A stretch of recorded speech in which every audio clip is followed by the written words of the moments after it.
আরজিকর কাণ্ডের প্রতিবাদ আন্দোলনের নামে রাতে রাস্তা দখল করে মদ খাচ্ছে মেয়েরা, এমনই বিস্ফোরক ও কুরুচিকর মন্তব্য করে বিতর্কের কেন্দ্রে শাসক দলের মন্ত্রী স্বপন দেবনাথ। তিনি বলছেন, রাত দখল করতে গিয়ে রাস্তায় বসে মদ খাচ্ছে মেয়েরা। মা বাবারা খোঁজ নিয়েছেন মেয়ে কোথায় যাচ্ছে?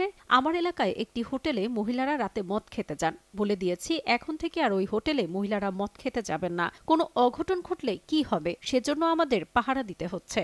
স্বপন দেবনাথের এই মন্তব্য নিয়ে চারিদিকে ছিছিকার। সোশ্যাল মিডিয়ায় কটাক্ষের বন্যা তৃণমূলের মন্ত্রীকে নিয়ে। এই বিষয় নিয়ে এবার মুখ খুললেন অভিনেত্রী অপরাজিতা আঢ্য।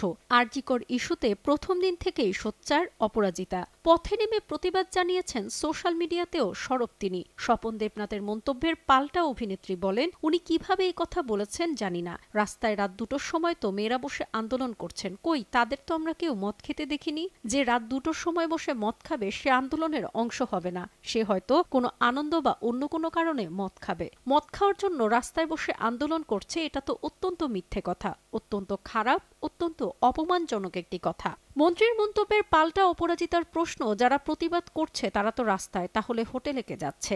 অভিনেত্রী আরও বলেন, আমাদের যিনি অভিভাবক মাননীয় মুখ্যমন্ত্রী, তিনিও তো একজন মহিলা। তিনি মুখ্যমন্ত্রী, তিনি আমাদের অভিভাবক, সুতরাং তিনি ওরও অভিভাবক। তিনি ওই দলটিকে মেনে চলেন। যারা এই ধরনের কথা বলেন তারা কোনো মহিলাকে সম্মান করেন না, মুখ্যমন্ত্রীকেও সম্মান করেন না। এই সকল মানুষরা মুখোশ পরে থাকেন, কোনো কোনো সময় সেই মুখোশ খসে পড়ে বলে মনে করেন অপরাজিতা। সুপ্রিম কোর্টের পর্যবেক্ষণ টেনে অভিনেত্রী বলেন, সুপ্রিম কোর্ট বলেছে ছেলে মেয়ে সবাই সমান সমান, ওর কোনো অধিকারই নেই এই ধরনের মন্তব্য রাখার। আমার বাড়ির ছেলেমেয়েরা যদি কিছু করেন তাহলে দায়িত্ব অভিভাবক হিসেবে আমার। উনি এই পরিস্থিতিতে দাঁড়িয়ে কদর্য এই কথা কোনোভাবেই বলতে পারেন না।